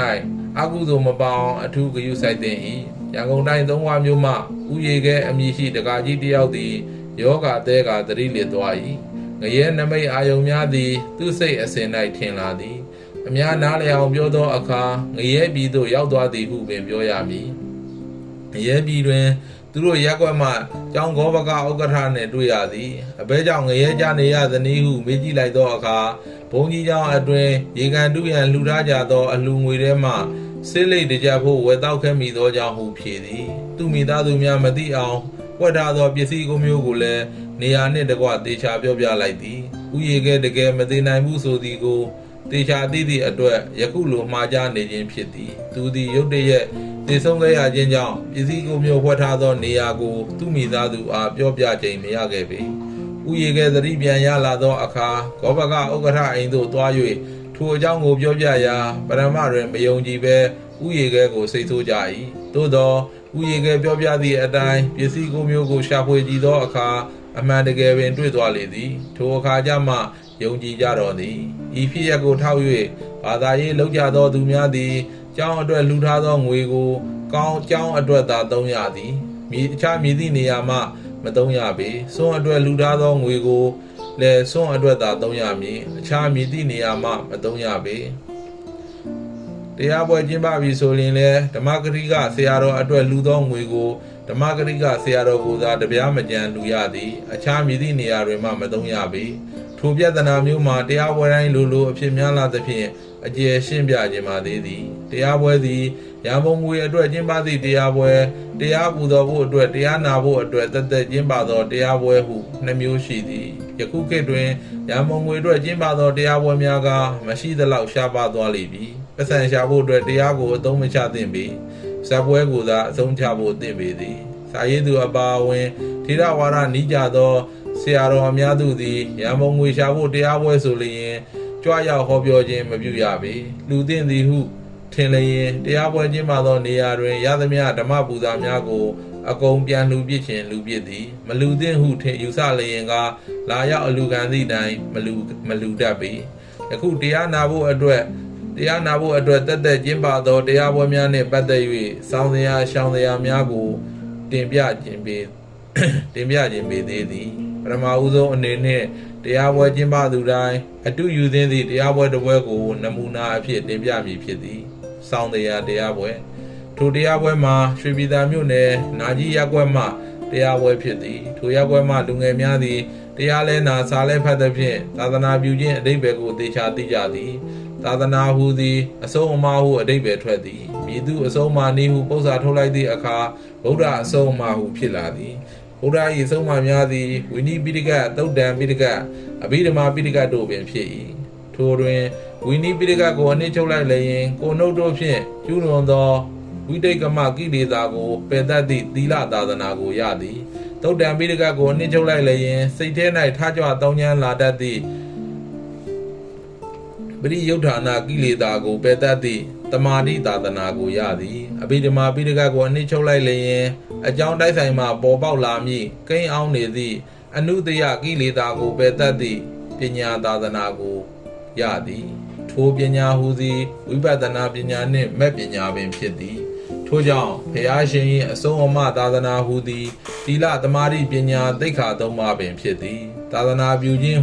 ဟူသည်ထိုသီလသမာဓိပညာသိက္ခာသုံးပါးကိုလူသားတွေရဲ့ယင်ထဲရောက်အောင်ဟောကြားသင်ကြားပြသပေးခြင်းပင်ဖြစ်သည်ထို့ကြောင့်စာသင်တိုင်းများဖွင့်လှစ်ပြီးပို့ချပေးတာရိပ်သာများဖွင့်လှစ်ပြီးတရားဟောကြားပြသပေးတာတရားပွဲကြီးများဟောကြားပြသပေးတာကိုသာသနာပြုသည်ဟုခေါ်သည်ထို့သို့သာသနာပြုခြင်းအဓိပ္ပာယ်ကိုတည်ထားသည့်ရွှေပြည်သာမြို့နာကြီးရပ်ကွက်မှလူငယ်များသည်သူတို့ရပ်ကွက်ထဲတွင်သာသနာပြုတရားပွဲကြီးတစ်ပွဲပြုလုပ်ခြင်းကြသည်ထို့ကြောင့်စိတ်တူကိုယ်တူလူငယ်20ယောက်ကိုတရားပွဲဖြစ်မြောက်ရေးအဖွဲ့ဆိုပြီးဖွဲ့လိုက်သည်သူတို့အားလုံးသည်လက်လုံလက်စားများလကားသားဝန်ထမ်းများဖြစ်ကြသောကြောင့်ချမ်းသာသူများမဟုတ်ကြပေထို့ကြောင့်တယောက်ကို9000စီခန့်ရအောင်တစ်နှစ်စုရသည်တစ်နှစ်ပြည့်သောအခါတယောက်လည်းရင်9000နှုန်းဖြင့်အယောက်20စုရာတရားပွဲကျင်းပရန်ရန်ပုံငွေ10သိန်းရရှိသွားသည်ထို10သိန်းကိုတရားပွဲအတွက်သူတို့အချိုးကျအသုံးပြုပုံလေးမှာ4သိန်းစီတန်ချက်ဆက်မိဆက်မန္တစားသောတရားပွဲကျင်းပသည့်အဖြစ်အသုံးချသည်ကျန်6သိန်းစီပင့်ထားသောဓမ္မဂရိက3ပါးအတွက်မတီဓမ္မပူဇာအဖြစ်အသုံးပြုသည်သူတို့အဖွဲ့ကတညလည်းရင်ဓမ္မပူဇာ2သိန်းမတီပူဇော်သည်ပိဋကလူသောဓမ္မပူဇာငွေများကိုလည်းရေသက်မချမီမှာပိဋကအားအရေးအတွက်ကိုကြော်ညာပြီးကြေညာပြီးဆရာတော်ဤကပ္ပိယမှတဆင့်ချက်ချင်းကတ်လူလိုက်သည်လူငယ်တို့ဤလောက်ရမှန်ကန်သောကြောင့်သူတို့တရားပွဲသည်တစ်နှစ်ထက်တစ်နှစ်ပိဋကအင်အားဓမ္မပူဇာငွေအင်အားအများဆုံးအဖြစ်စံချိန်တင်နေသေးပင်ဖြစ်သည်ထို့သောလူငယ်များကိုစာရေးသူကအမတ်တရအဖြစ်စာရေးသူဤစာအုပ်လက်ဆောင်ပေးသောအခါပေါ်ပြပါဒသနာလေးကိုအမြဲထည့်ပေးတတ်သည်မြတ်စွာဘုရားသည်ဘုန်းကံကြီးမားတော်မူသည်သဒ္ဓတရားကြီးမားတော်မူသည်ပညာဉာဏ်ကြီးမားတော်မူသည်ထို့အတူဘုန်းကံသဒ္ဓပညာကြီးမားသူများသည်သာလျှင်မြတ်စွာဘုရား၏သာသနာကိုချီးမြှောက်ထောက်ပံ့နိုင်သည်ထို့ကြောင့်မြည်သည့်အခက်အခဲများကိုတွေ့ရသာသနာပြုတရားပွဲကြီးကိုမဖြစ်အောင်လှုံ့ဆော်ကြရမည်တစုံတစ်ခုသောအကြောင်းကြောင့်တရားပွဲမကျင်းပနိုင်တော့ဟုဆိုလျင်မြည်သည့်အကြောင်းပင်ပြမိမိတို့တန်တန်တွင်ဘုံကံတရာပညာများမရှိတော့သောကြောင့်သာဖြစ်သည်ဟုမှတ်ယူသင့်သည်ရှောင်းတရားပွဲမြေဝကျွန်းမောရှိရွာတရွာမှတရားပွဲအကြောင်းကိုတင်ပြပါဦးမည်ယခုတရားပွဲမျိုးကရှောင်ရမည်တရားပွဲသာဖြစ်၏စာရေးသူသည်တရားပွဲလာပင့်လျင်မဟောဘူးသေးသည့်နေရာကြောင်ကြသည့်နေရာမျိုးဆိုလျင်ဦးစားပေးပြီးကြွလေရှိသည်ယခုလဲမြေဝကျွန်းပေါ်ရွာမှတရားပွဲလာပင်သောအခါအထက်ပါအချက်2ချက်နှင့်ကိုက်ညီနေသောကြောင့်လက်ခံလိုက်သည်သူတို့သည်တရားပွဲရက်ကိုလွယ်ကူစွာရသောကြောင့်အလွန်ဝမ်းသာနေကြသည်ရန်ကုန်မြို့ပေါ်မှာပင်နေရာတိုင်းပြည့်မရသည့်ဆရာတော်တစ်ပါးကဆင်းရဲသောခေါင်သောသူတို့ကျွန်းရွာလိုနေရာမျိုးကို3ညတောင်ပေးလိုက်သည်မဟုတ်ပါလောတကားကြီးတို့ကိုတရားပွဲနဲ့ပတ်သက်ပြီးတခုပဲတောင်းဆိုခြင်းပါတယ်မှန်ပါမိတ်ရှိပါဗျာတခြားတော့မဟုတ်ဘူးအလူငွေမများရင်နေပါသေးပရိသတ်တော့များနာသေးခြင်းနဲ့ပရိသတ်များမှလည်းဒီလိုတောရွာတဲ့ဦးစင်းတို့လာဟောရကြုံနဲ့မှာတကားကြီးတို့ပရိသတ်များတရားနာအောင်ဘယ်လိုလုပ်ကြဖို့စိတ်ကူးထားသလဲအနီးနားကရွာအလုံးကိုတန်ကျဲဆွဲနဲ့လိုက်ဖိတ်ဖို့စီစဉ်ထားပါတယ်အဲ့ဒါလောက်နဲ့မပြည့်စုံသေးဘူးပရိသတ်များနာဖို့ဆိုရင်တစ်အချက်ကမိမိရွာအပါအဝင်ရွာ9ရွာဖိတ်မယ်ဆိုရင်အဲ့ဒီရွာ9ရွာမှာအင်ဂျီ3000ရှိတယ်ဆိုကြပါစို့အဲ့ဒါဆိုရင်ဖိတ်စာ3000ရိုက်ရမယ်ဖိတ်စာကိုလည်းတရိုတသေးသိမ့်ထားခြင်းတော့အောင်ကောင်းရိုက်ရမယ်ဖိတ်စာထဲမှာဟောမဲ့ဆရာတော်ရဲ့ဓာတ်ပုံပါရမယ်ဓမ္မဂရိကဆရာတော်ရဲ့မှတ်သားပွဲဩဝါဒအဆုံးအမလေးတွေပါရမယ်ဒါမှဖိတ်စာဖတ်လိုက်တာနဲ့ကိုတရားတစ်ပုဒ်နာပြီးသားဖြစ်သွားမယ်အဲ့ဒီဖိတ်စာ3000ကိုတအိမ်1000ရောက်အောင်ဖိတ်ပေးရမယ်ဒုတိယအချက်ကတော့ဟောမဲ့ဆရာတော်ရဲ့ဘွဲ့ဟောမဲ့နေရာအချိန်တွေရေးထားတဲ့3ပေပတ်လည်ခန့်ကြော်ညာစာရွက်ကြီးတွေကိုရွာတိုင်းစိလူစီကားတဲ့နေရာမှာကပ်ပေးရမယ်တတိယအချက်ကတော့တရားနာပြည်သက်တွေအသွားအပြန်အစဉ်ပြေအောင်ကြိုးစိုးဖို့စက်လေတွေစီစဉ်ပေးရမယ်ဖိတ်စာထဲမှာလည်းကြိုးဖို့စက်လေတွေဟာဘယ်အချိန်ဘယ်နေရာမှာကြိုးမယ်အကြောင်းထည့်ရိုက်ထားရမယ်အဲ့ဒါဆိုရင်တကားကြီးတို့တရားပွဲမစီဘဲကိုမနေဘူးလူတွေဆိုတာခက်တယ်အကုသိုလ်ဖြစ်မဲ့တပ်ပွဲဆိုရင်တော့ကြိုးစရာမလိုပဲလာကြပေမဲ့ကုသိုလ်ရမဲ့တရားပွဲကြတော့ကြိုးဖို့လုံးဝပဲလာပြကြတယ်တပည့်တော်တို့ရွာကဆင်းရဲတော့ဖိတ်စာရိုက်ဖို့တော့ခက်ခဲရှိတယ်ဗျာဒါဆိုရင်ဖိတ်စာ3000ကိုဦးစင်းကလူပါမယ်2005ခုနှစ်ခန့်ကရိုက်တာပင်ဖိတ်စာ3000ကို8000ခန့်ကုန်ကြသည်ထ ထို့သောအစီအစဉ်တကြကျင်းပသောကြောင့်ကျွန်းရွာတရားပွဲသည်သူတို့မြို့မှာကျင်းပသောတရားပွဲထက်ပင်ကျွန်းရွာတရားဖျားပွဲသည်သူတို့မြို့မှာကျင်းပသောတရားပွဲထက်ပင်ပြည်သက်များသွားသည်ရွာကန်ဘိုးဘွားများကပင်အာရဝမ်းသာပြောကြသည်သူတို့အသက်80အတွင်းယာတွင်ရွာတွင်ဤများလောက်တရားနာပြည်သက်များတာတခါမှမကြုံဘူးဟု၏ဦးဆောင်ကျင်းပသောကြီးရွာဥက္ကဋ္ဌကလည်းတပြုံးပြုံးနှင့်လာလျှောက်သည်သူတို့နာမည်ကြီးဇက်ပွဲတစ်ပွဲငှားဘူးသည်ဤတရားနာပြည်သက်သုံးပုံတစ်ပုံပင်မရှိဟုဆိုသည်ပြည်သက်များပြားသည့်အတွက်ဝမ်းသာစရာသတင်းနှင့်အတူပြည်သက်လူသောဓမ္မပူဇာငွေကိုတခြားဝေယဝိဇ္ဇများတွင်အသုံးပြုမည်ပိုသောငွေကိုမှဓမ္မဂရိကအားလူမည်ဟုသောစိတ်မကောင်းဖွယ်ရာသတင်းကလည်းတခါတည်းကပ်ပါလာသည်ပရမညာကဟောသည့်ဓမ္မပူဇာငွေကိုညာတွင်ချင်းမကတ်ကလေးကတန်တရားတော်ဝင်မိသည်ယခုတော့တန်တရားရှိသည့်အတိုင်းဖြစ်နေလေသည်စာရေးသူစဉ်းစားရပြီသူတို့ကိုခေါ်ပြောရင်ကောင်းမလားခေါ်မပြောပဲသူတို့ထိုင်းတဲ့သူတို့ကံဆိုပြီးပြစ်ထားရရင်ကောင်းမလားတော်ကြအောင်စဉ်းစားရသည်များသောအားဖြင့်လူတို့သည်မိမိအမားကိုထောက်ပြပြီးဆုံးမလျင်နာခံသောလူစီအင်မတန်ရှားသည်စိတ်ဆိုးသွားသောလူကသာများသည်ပြစ်ထားလိုက်လျင်မိမိကိုတော့မုန်းတရားစိတ်ဆိုးတရားမရှိသို့သောသူတို့မှာတရားဝဲလုံတိုင်းဓမ္မဂရိကငွေကိုခိုးယူသုံးဆွဲသောတခိုးများဘဝသို့ရောက်ကြပေတော့မည်ပရမရွှေချင်းဆရာတော်ဘုရားကြီးကတော့သူတော်ကောင်းတို့၏အဆုံးအမကိုခံယူစဉ်ကြောင်းယခုလိုဩဝါဒပေးထားသည်ဆုံးမမဲ့သူတဲလုံးအတူတူညားပါစေဟု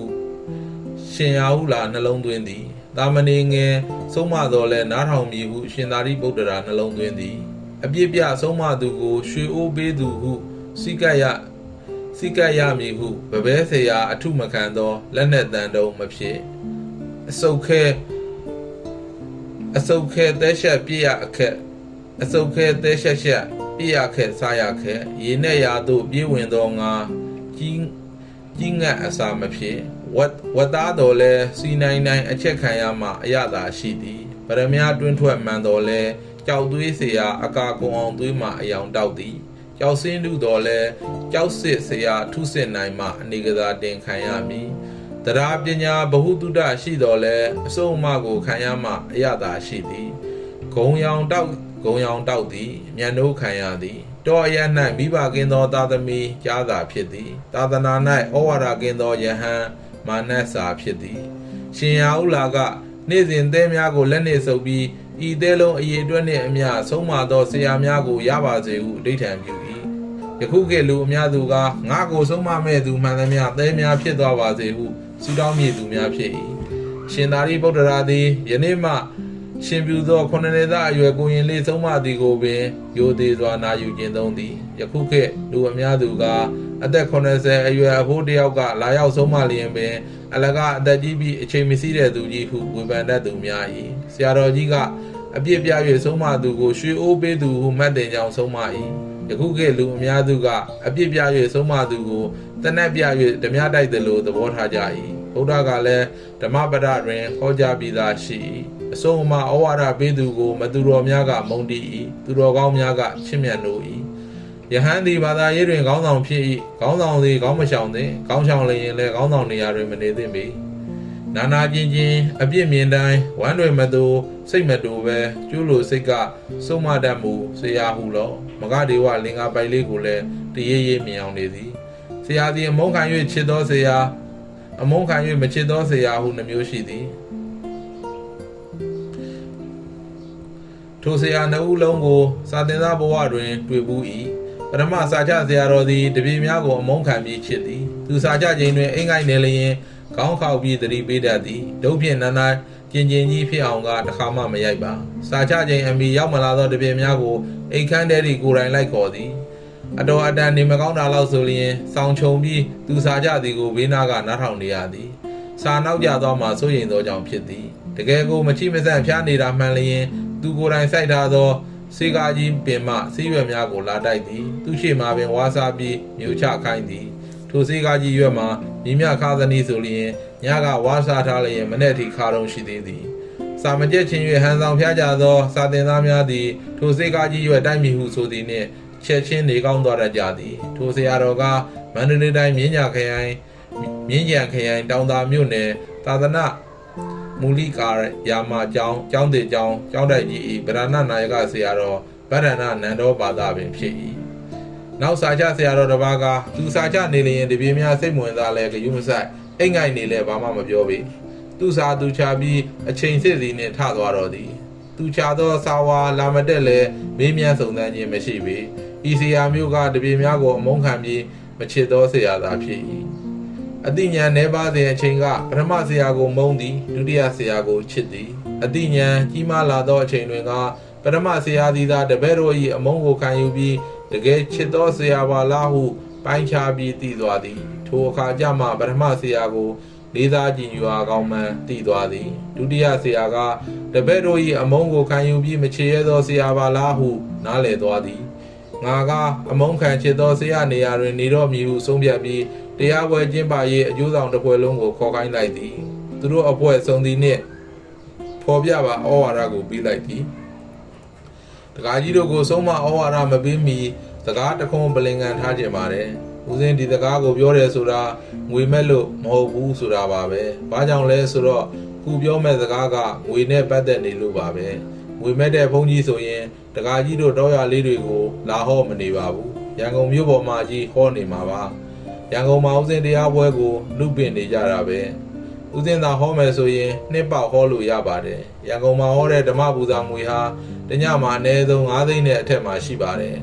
တချို့နေရာတွေဆိုရင်တညတဲ့30ကျော်အထိရတဲ့နေရာတွေတောင်ရှိပါတယ်ဒီလိုနေရာတွေကိုမဟောပဲတကာကြီးတို့တောရွာမှာလာဟောတယ်ဆိုကြတဲ့ကငွေကြောင့်မဟုတ်ပဲစေတနာမေတ္တာကြောင့်ဆိုတာထင်ရှားပါတယ်မှတ်ချက်ယခုဆိုလျင်စာရေးသူကိုဩစတြေးလျနိုင်ငံကလည်းဒုတိယအကြိမ်ထပ်ကြွပေးဖို့ပြင်နေသည်အမေရိကန်ကနေဒါတရုတ်တိုင်ပေနိုင်ငံတို့ကလည်းပြင်နေသည်စာရေးသူမကြွနိုင်ပါမကြွနိုင်ခြင်းအကြောင်းကိုလည်းပင်းလျှောက်သူများနားလည်အောင်ရှင်းပြလိုက်ပါသည်မြန်မာနိုင်ငံတွင်စာရေးသူတို့ဟောသောတရားကိုနားခွင့်မရသေးသောတောသူတောင်သားတွေအများကြီးကြံသေးသည်မြန်မာပြည်တွင်ကြီးရွာပေါင်း2000မကရှိရာစာရေးသူတို့တစ်သက်လုံးဟောလဲနှံ့ဆက်ရန်မလွယ်ကူပေဓမ္မပူဇာငွေအနေနဲ့ကြည့်လျင်နိုင်ငံခြားသွားဟောလျင်မြန်မာပြည်မှာထက်မြတ်ရပါသည်တရားနာပြည်သက်အရေးအတွက်တရားပွဲအရေးအတွက်အနေနဲ့ချိန်ကြည့်လျင်စာရေးသူတို့ရှုံးပါသည်စာရေးသူသည်ဓမ္မပူဇာငွေကိုအဓိကမထားပရိသတ်ကိုအဓိကထားသောကြောင့်နိုင်ငံခြားသွားဟောလျင်စာရေးသူရှုံးပါသည်ရှုံးပုံကိုရှင်းပြပါနိုင်ငံခြားတွင်တရားပွဲသည်တပတ်တွင်စနေတနင်္ဂနွေ2ရက်သာရှိသည်ပရိသတ်အနေနဲ့ကြည့်လျင်100-150အများဆုံး200ခန့်သာရှိသည်ပြီးတော့နိုင်ငံသားဘာသာကြားများကစိတ်ဝင်စားသည်မဟုတ်ကိုမြန်မာချင်းသာဟောရခြင်းဖြစ်သည်နိုင်ငံသားဘာသာကြားတယောက်ကိုဗုဒ္ဓဘာသာဖြစ်လာအောင်ဟောနိုင်သောဘုန်းကြီးလည်းအမတန်ရှားပါသည်ထို့ကြောင့်နိုင်ငံသားတို့ကြွားသောဘုန်းကြီးတိုင်းကိုလည်းအထင်ကြီးစရာမရှိပါတချို့ဘုန်းကြီးများသည်အဆက်အသွယ်ကြောင့်ပင့်လို့သာကြွသွားရသည်တရားကိုမြန်မာချင်းပင်စိတ်ဝင်စားအောင်နားလည်အောင်ဟောနိုင်စွာမရှိပေဗုဒ္ဓဘာသာမြန်မာများအိမ်တွင်သွန်းလှည့်စားပြီးနိုင်ငံခြားသာသနာပြုအမိခံနေသောဘုန်းကြီးအချို့လည်းရှိသည်မြန်မာပြည်တွင်တရားတဲ့နှင့်ပြည်သက်2000ပတ်ဝန်းကျင်နှင့်2000အထက်ရှိသောတရားပွဲအချို့ကိုမှတ်တမ်းအဖြစ်ဖော်ပြလိုက်ပါသည်မော်လမြိုင်ချောင်းတုံတံပြူစရက်ပဲခူးစိန်များမိသားစုရေနံကျောင်းအောင်လံတွန်တင်းမြို့မြိတ်မြို့မကွေးမင်းဘူးရန်ကုန်မြို့ဗိုလ်တထောင်ဖျားတကာကြီးတို့ဓမ္မဂရိကကိုလူတဲ့ဓမ္မပူဇာငွေတွေကိုတခြားနေရာမှာသုံးစွဲဖို့စီစဉ်နေကြတယ်ဆိုတာဟုတ်ပါသလား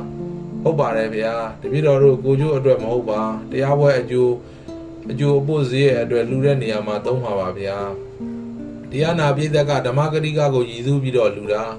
တကာကြီးတို့တရားပွဲဝေယဝိဇ္ဇအတွက်လူတာမဟုတ်ဘူးဒါကြောင့်ဓမ္မပူဇာငွေကိုဓမ္မဂရိကဆရာတော်ကိုအကုန်လူရတယ်တခြားဘယ်နေရာအတွက်မှမသုံးကောင်းဘူးကိုကျိုးအတွက်ပဲယူတခြားဝေယဝိဇ္ဇအတွက်ပဲယူဓမ္မဂရိကငွေတဲကနှက်ယူလိုက်တာနဲ့ခိုးမှုကံကမြောက်သွားတယ်တကာကြီးတို့ဟာကိုစီးပွားရေးကိုလုပ်နေတဲ့အချိန်တုန်းကသူတော်ကောင်းတွေဖြစ်နေပြီးဘာသာရေးပွဲလောကမှာတခိုးတွေဖြစ်သွားရတာအင်မတန်မှနစ်နာပါတယ်ပြီးတော့ဒီတရားပွဲဖြစ်အောင်တကာကြီးတို့ကိုဘယ်သူမှရိုက်နေပြီးတော့ခိုင်းတာမဟုတ်ဘူးကိုစေတနာနဲ့ကိုလုပ်နေကြတာဒီတော့တရားပွဲမလုပ်ခင်စောကြီးကလေးကကြိုပြီးရန်ပုံငွေရှာထားရတယ်ရန်ပုံငွေမပြည့်မစုံသေးရင်တရားပွဲမလုပ်နဲ့အောင်ပေါ့ရန်ပုံငွေပြည့်စုံတဲ့နေ့မှာလုပ်ကြပေါ့အခုတော့ဘုန်းကြီးကိုလူတဲ့ဓမ္မပူဇာငွေတွေကိုအပိုင်သိမ့်ပြီးလူတဲ့နေရာလျှောက်သုံးမယ်ဆိုရင်ဘုန်းကြီးငှားပြီးတရားကိုရောင်းစားနေတယ်လို့ဖြစ်တာပေါ့အဆန်ရအောင်ဇက်ပွဲယုံသွင်းတာနဲ့ဘာမှမထူးတော့ပါဘူး သူတို့မျက်နှာတွင်မကျေနပ်သောအမူအရာတွေကိုတွေ့ရသည်စာရေးသူစကားဆုံးသည်နှင့်မျက်နှာအပြည့်ပြည့်နှင့်ဥချပြီးပြန်သွားကြသည်စာရေးသူအချိန်မီဆုံးမလိုက်သောကြောင့်သူတို့သည်ဓမ္မပူဇာငွေများကိုမသုံးပြကြတော့ပေသုံးညပြီးသောအခါတညစီရသောငွေစုစုပေါင်းရသောငွေများကိုပြည်သက်များအတိအကျသောကြေညာပြီးစာရေးသူ၏ကပ္ပိယအားလွှဲအပ်ပါသည်သုံးညပေါင်းအလူငွေ9,500,000 ကျော်ရရှိသည်ထိုငွေများအနက်9,000 ကျော်ကိုထိုရွာကျောင်း၌ဆရာတော်ကြီးမျက်စိခွက်သိက္ခာအဖြစ်လူဒန်းလိုက်သည်သူတို့ရွာကျောင်းတွင်စုပေါင်းဓမ္မယုံကြီးဆောက်လုပ်လျက်ရှိသည်သူတို့ရွာတွင်စင်ရသားများသဖြင့်များများဆဆလူနိုင်မိသူမရှိထို့ကြောင့်နိုင်ငံတကာအဖွဲ့အစည်းတစ်ခုဖြစ်သော UNDP မှငွေ10သိန်းချိပြီးဆောက်လုပ်နေကြခြင်းဖြစ်သည်တစ်လကို2,000 ခွဲခန့်ပြန်သွင်းရသည်ဟုဆိုသည်ထို2,000 ခွဲငွေရအောင်ရွာထဲတွင်လစဉ်လိုက်ကောက်ရသည်ထိုအကြောင်းကိုစုံစမ်းထားပြီးဖြစ်သည်ထို့ကြောင့်ကျန်ငွေ9သိန်းကိုဓမ္မယုံအတွက်တင်ရှိနေသောအကျွေးကိုဖက်ဆက်ပေးခဲ့သည်နောက်တစ်နှစ်2ညဟောပေးသောအခါတွင်လည်း9သိန်းကျော်ပင်ရသည်ဒုတိယနှစ်ရသော9သိန်းကျော်ကိုဆက်ပေးလိုက်သောအခါတွင်တရွာလုံးအပေါ်တင်နေသောအကျွေးကြီးကျေသွားလေတော့သည်သူတို့ရွာတွင်2ကြိမ်တရားဟောကြွလာရာ2ကြိမ်လုံးတပြားမှမယူဘဲအကျွေးဆက်ပေးခဲ့သဖြင့်တရွာလုံးဝမ်းသာဝမ်းနည်းဖြစ်ပြီးငိုကြွေးကြသည်ဝမ်းသာသည်ကသူတို့မဆက်နိုင်သည့်အကျွေးကြီးကျေသွားသောကြောင့်ဖြစ်သည်ဝမ်းနည်းသည်ကသူတို့တောရွာလေးကိုမေတ္တာရှိတာကကြွလာသောဆရာတော်ကိုဘာမှမလူနိုင်ကြသောကြောင့်ဖြစ်သည်သုံးမဩဝါဒပေးစဉ်ကစိတ်ဆိုးသွားကြသောတရားပွဲအကျိုးဆောင်များလည်းသူတို့စိတ်ထဲပြင်မထားသမျှကြေပြောက်စေရန်လာရောက်ကြတော့တောင်းပန်ကြသည်ဘာသာသာသနာအကျိုးကိုဆောင်ရွက်ကြသူများအားလုံး62ကဘာငိုကြွေးရခြင်းဘေးမှလွတ်ကင်းကြပါစေစာတက်လျက်မိမိကိုမဆုံးမလျင်ထိုစာငရဲရိတ်ခါသည်လက်ပေါ်လျက်သတင်းသုံးပေါ်မချီးမြှောက်လျင်ထိုလက်ပြိတ်တာရိတ်ခါသည်စစ်သည်ရဲသည်မင်းရိတ်ခါစား၍မင်းရန်သူကိုနှိမ်သည်ကိုရင်းရန်သူကိုကားမနှိမ်နိုင်ယဟန်သည်ဖျားရိတ်ခါစား၍ကိုရင်းရန်သူကိုနှိမ်သည်လရသည်ကောင်းကင်ပြန်လျက်ခွေးကောင်ပုတ်ကိုမဲ့၍မြေ၌သာကြော်ကွင်းမိသည်ငါသည်ရေနှက်ရာနေလျက်တီကောင်မဲ့၍ရေတိမ်၌ငများကြိမ်မိသည်ယဟန်သည်သာသနာ၌နေလျက်လောဘအာမိတမဲ့၍မာနက်လည်းတွင်း၌ညှို့ကွင်းမိသည်တရက်ပင်သည်အသီးကျော်လျက်ခိုင်းပေတတ်သည်သီလကျိုးဆွဲတမာတိခွက်ထောက်ပြုရမည်တမာတိခွာထောက်ပြုရမည်ဖျားရှင်သည်မြင့်မိုတောင်ကိုသမုဒ္ဒရာရေမှထုတ်နိုင်၏မသူတော်ကိုဒုစရိုက်မှမထုတ်နိုင်အမြဲမရှိသောဤကိုဖြင့်မြဲသောနိဗ္ဗာန်ကိုလည်းမလဲနိုင်ပြီလောပရမရွှေကျင်ဆရာတော်ဘုရားကြီးအထွတ်အထိပ်သို့ရောက်စေမိကျင့်သည်မစွန့်လွတ်တဲ့သူဟာဘယ်သောအခါမှအထွတ်အထိပ်သို့မရောက်နိုင်ဘူးဆိုတာငါတပည့်တို့မှတ်ထားကြမိမိခန္ဓာကိုယ်ရဲ့သက်သာမှုကိုသူတစ်ပါးအတွက်စွန့်လွတ်နိုင်ရမယ်ကိုယ်ပိုင်ပစ္စည်းကိုသူတစ်ပါးတို့အတွက်စွန့်လွတ်နိုင်ရမယ်ငါကတော့အသီးဝင်နေတဲ့သစ်ပင်ကြီးလိုစွမ်းနိုင်သမျှကျင့်မယ်ဒီတကူအရှင်ညာနေတရမေတ္တာရှင်ရှိပြီးသား